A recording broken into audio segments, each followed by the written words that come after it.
Koze mutaka emyaka nanga ndibya ttaka. Muzeyi nkoye. Muntambuziza okuva eri nabaweereza sente zange muzimbire ennyumba eriwa. Ennyumba muwe ebiwandiiko ebikwata ku ennyumba eriwa ennyumba yange. Ebiwandiiko ebikwata ku nnyumba yo biri omwo. Kati ennyumba ye eri luddawa. Ojja tambula mpola ennyumba gy'onoosanga ng'ekufaanana yeeyo. Ennyumba enfaanana. Ojja kuba ogiraba mpola. Ettaka lya mwannyinaze lyo liri luddawa linnaba. Omutaka lya mwannyinaze eyo ye twalikuumira butiribiri. Twalikuuma okwewala okugibba ebiwandiiko by'ettaka bibi. Ebyo ebiwandiiko by'ettaka. Kati ettaka olwo lyo lyeririwa nze mulidde. Ate ettaka sooka olabe sooka ogire. Ettaka twalikuuma butiribiri.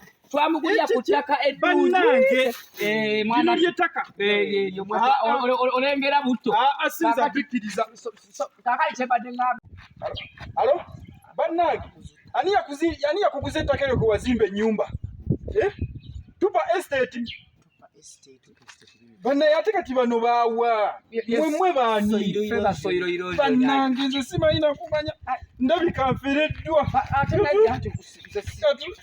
engundi nga nkalu ebbaasa nga nkalu kasajja gwolabika tomanyi nti nno wabbye musawo wa kinnansi okomotere emindi kosira n'enkume z'ebinaana bannange taata mukama wange badde nsaba nkubbeko byenkumpulira taata mukama wange nejja nenda kutaata munnange gwe gwakusiba kibagenda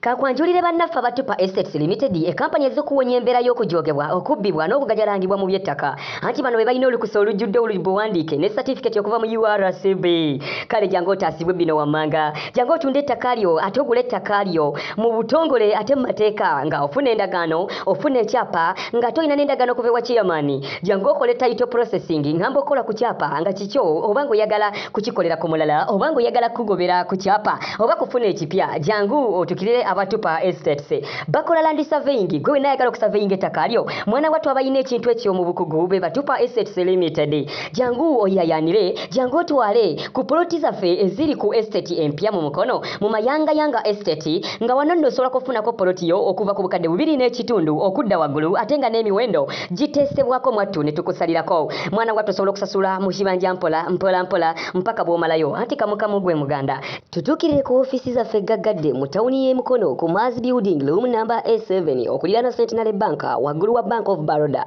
tupa Estates Limited creating new cities osobola okutufuna ku namba zaffe 070M34475 oba ku MTN 0783097616 mwe banyinaffe abali ebweru n'abali e Uganda ne baganda baffe mujje tubawonye embeera y'okubya byanganganyiza jjula tupa Estates Limited creating new cities.